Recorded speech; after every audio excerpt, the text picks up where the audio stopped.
అందరికీ నమస్కారం అండి. ఈరోజు కథ. మధ్యాహ్నం భోజనం చేసి అలా నడుము వాల్చి చిన్న కునుకు తీస్తున్న శోభ దగ్గరికి కోడలు వచ్చి, అత్తయ్య, వదిన మీకు ఫోన్ చేశారు అంటూ సెల్ ఫోన్ అందించబోయింది.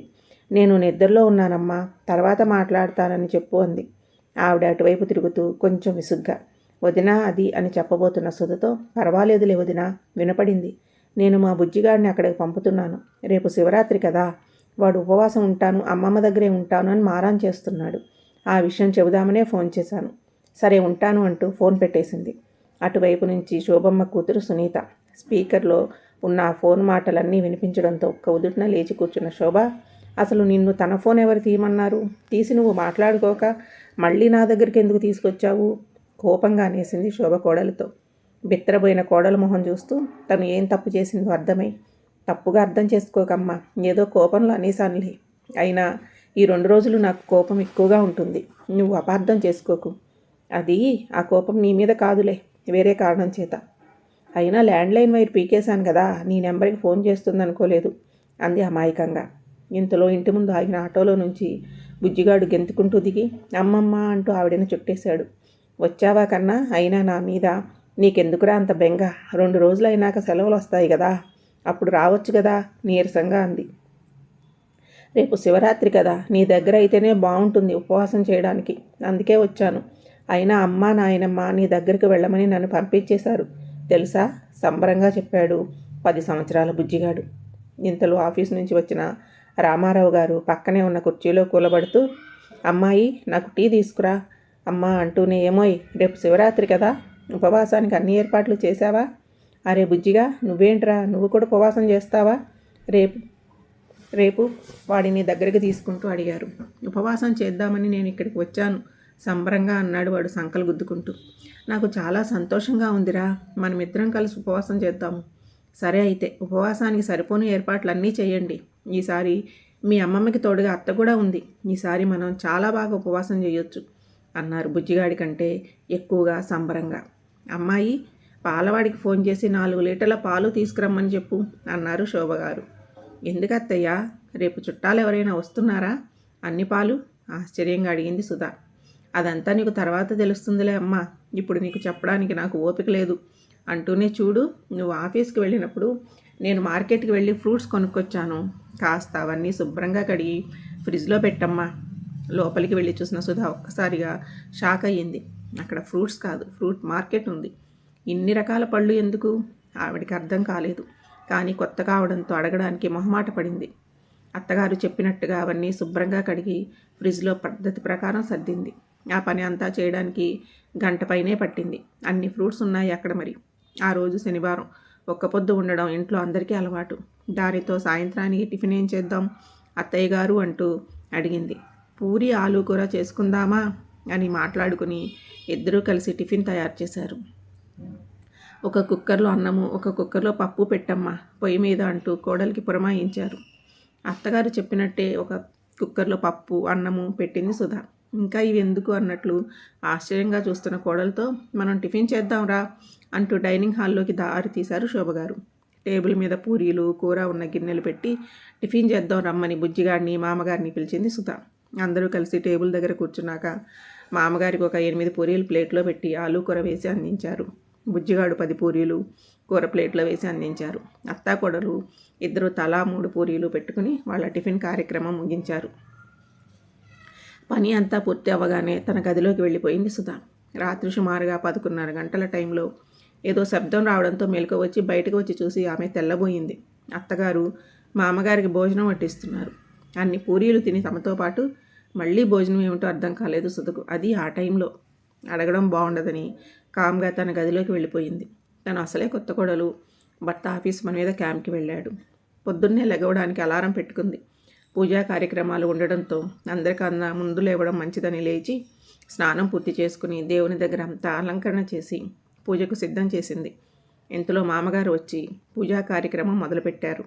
ఆయన పూజ చేసుకుని ఆయన చదవాలి అనుకున్న శివాష్టకాలు, శివస్తోత్రాలు చదువుకుని నీరసంగా బయటకు వచ్చారు. ఏమే, నాకు చాలా నీరసంగా ఉంది, కాస్త కాఫీ నీళ్ళు అందించు అన్న మాటలు పూర్తి కాకుండానే అప్పటికే కాఫీ సిద్ధం చేసి రెడీగా ఉన్న అత్తగారు పెద్ద అరసేరు గ్లాసు నిండా కాఫీ ఆయనకు అందించారు. మామూలుగా అయితే చిన్న కప్పుతో కాఫీ తాగుతారు మామగారు. అదేమిటి, మామగారు రోజు కాఫీ తాగే టైమే కదా, ఇంత నీరసంగా మాట్లాడుతున్నారు? ఏమైంది అత్తయ్య, మామయ్యకి ఏమైనా ఒంట్లో బాగుండలేదా అంత నీరసంగా మాట్లాడుతున్నారు? ఆశ్చర్యంగా అడిగింది. దానికి ఆవిడ మాట్లాడకుండా, నువ్వు ఈరోజు ఆఫీస్కి సెలవు పెట్టమ్మా, నాకు కొద్దిగా సాయంగా ఉంటుంది అన్నారు. ఉపవాసం రోజు ఏం పని ఉంటుంది అత్తయ్య? పూజా కార్యక్రమాలు కూడా అయిపోయాయి కదా. అసలు పని అంతా ఉపవాసం రోజే ఉంటుందమ్మా, కాస్త సెలవు పెట్టు, కాస్త నాకు వంటగదిలో సాయం చేద్దు కానీ రా అంటూ ఆవిడ వంటగది వైపు నడిచారు. ఉపవాసం రోజు ఏం వంటలు చేసుకుంటారు అనుకుంటూనే ఆవిడ్ని అనుసరించింది సుధ. పొయ్యి మీద పాలు పెట్టి పాల తాలికలకి రెడీ చేసాగారు. ఇంకొక పక్కన సేమ్యాతో హల్వా చేస్తున్నారు. ఇంతలో బయట నుంచి ఒక కేక, ఏమే, నాకు బాగా నీరసంగా ఉంది, కాస్త పళ్ళు కోసి నా గదిలోకి తీసుకురా అంటూ ఆవిడ సుధ కడిగి పెట్టిన పళ్ళలో నుంచి ఓ 2 కిలోల పళ్ళు తీసుకుని కట్ చేసి గదిలోకి తీసుకెళ్ళి మామగారికి అందించారు. అప్పుడే లేచిన బుజ్జిగాడు, అమ్మమ్మ నాకు ఆకలి అన్నాడు. మళ్ళీ వెంటనే, ఓ ఉపవాసం కదా ఈరోజు, ఏమీ తినకూడదు మరి, నాకు నీరసంగా ఉంది, కొంచెం హార్లిక్స్ కలిపి ఇవ్వు అన్నాడు. ఆవిడ ఒక అరసేరు పాలలో ఒక సీసా హార్లిక్స్ పోసి కలిపి వాడికి అందించారు. 1 గంట గడిచిందో లేదో వాడు మళ్ళీ ఆకలి అంటూ మొదలుపెట్టాడు. ఫ్రిడ్జ్లో పెట్టిన ఫ్రూట్స్లో నుంచి ఓ 2 కిలోల ఫ్రూట్స్ మళ్ళీ వాడికి కావాల్సినవి తీసి కోసి వాడికి అందించారు. నిన్న అన్ని పండ్లను ఒకరోజే కడిగి ఫ్రిడ్జ్లో ఎందుకు పెట్టించారు అన్నది మెల్లమెల్లగా అర్థమవసాగింది సుధకి. అత్తాకోడలు ఇద్దరూ చెరొక అరటిపండు మాత్రం తిని మళ్ళీ వంట పనిలో మునిగిపోయారు. వాళ్ళ పని అలా పూర్తయిందో లేదో ఇలా మామగారు బుజ్జిగాడు ఆకలి అంటూ ఒకటే గోల. తయారు చేసిన పాల తాలికలు సేమ్యా హల్వా ఇద్దరూ కలిసి గుటుక్కుమనిపించారు. అమ్మాయి, నేను కాస్త నడుం వాలుస్తాను, నువ్వు కూడా విశ్రాంతి తీసుకో, సాయంత్రం గుడికి వెళదాము అన్న అత్తగారి మాట ప్రకారం తన గదిలోకి వెళ్ళిపోయింది సుధ. 1 గంట గడిచిందో లేదో బుజ్జిగాడు వచ్చి లేపేశాడు. అత్త, నాకు బాగా నీరసంగా ఉంది, ఇవాళ ఉపవాసం, ఏమీ తినలేదు కదా, నాకు కొంచెం గ్లూకోజ్ నీళ్ళు కలిపి ఇవ్వవా, నీరసం వచ్చినప్పుడు గ్లూకోజ్ నీళ్ళు తాగితే నీరసం తగ్గుతుందని మా నాయనమ్మ చెప్పింది అన్నాడు. చేసేదేమీ లేక లేచి వాడికి 1 గ్లాసులో గ్లూకోజ్ కలుపుతూ ఉండగానే మా అమ్మగారి నుంచి పిలుపు, అమ్మాయి, నాకు కూడా గ్లాసులో కాస్త గ్లూకోజ్ కలిపి ఇవ్వమ్మా, ఉపవాసంతో నీరసంగా ఉంది, అన్నం తినకుండా ఉండడం కష్టమే అమ్మాయి, అయినా పుణ్యం రావాలి కదా, అందుకే ఉపవాసం ఉంటున్నాను అన్నారు ఇంకాస్త నీరసంగా. గ్లూకోజ్ కార్యక్రమం అయినా గంట గడిచిందో లేదో మళ్ళీ వాడి కడుపులో గంట కొట్టేసింది. మళ్ళీ ఒకడేమో గ్లాస్ నిండా పాలు, ఇంకొకరు పెద్ద గ్లాసులు టీ గుటకాయ స్వాహా చేసేశారు. మళ్ళీ గంటకి చెరి 2 కేజీల ఫ్రూట్స్ కోసి చేతులు పడిపోయేలాగా ఉన్నాయి సుధకి పరిస్థితి అంతా అర్థమయ్యింది. బుజ్జిగాడు వస్తానంటే అత్తగారికి ఎందుకు వద్దన్నారు, మా అమ్మగారు ఉపవాసం చేస్తాను అంటే ఎందుకు భయపడ్డారు. సాయంత్రం 6 అయ్యింది. అమ్మాయి, ఈ పూట కూడా అన్నం తినకూడదు, టిఫిను తినకూడదు, కానీ స్నాక్స్ ఏమైనా తినొచ్చు అమ్మాయి, ఉపవాసం రోజు నువ్వు మంచి మిరపకాయ బజ్జీలు వెయ్యి, బాగా నీరసంగా ఉంది అన్నారు మామగారు. పక్క నుంచి బుజ్జిగాడు, నాకు మిరపకాయ బజ్జీలు వద్దు, మిరపకాయ బజ్జీలు కారంగా ఉంటాయి, నా కోసం అరటికాయ బజ్జీలు వెయ్యత్తా అంటూ వాడి ఆర్డర్ వాడు పాస్ చేసేశాడు. నీరసంగా గదిలో నుంచి బయటకు వచ్చిన అత్తగారిని కుర్చీలో కూర్చోమని ఆ కార్యక్రమానికి నాంది పలికింది సుధ. స్నాక్స్ కార్యక్రమాలు 7 గంటలకు పూర్తయ్యాయి. ఆ కార్యక్రమం పూర్తవడం ఆలస్యం.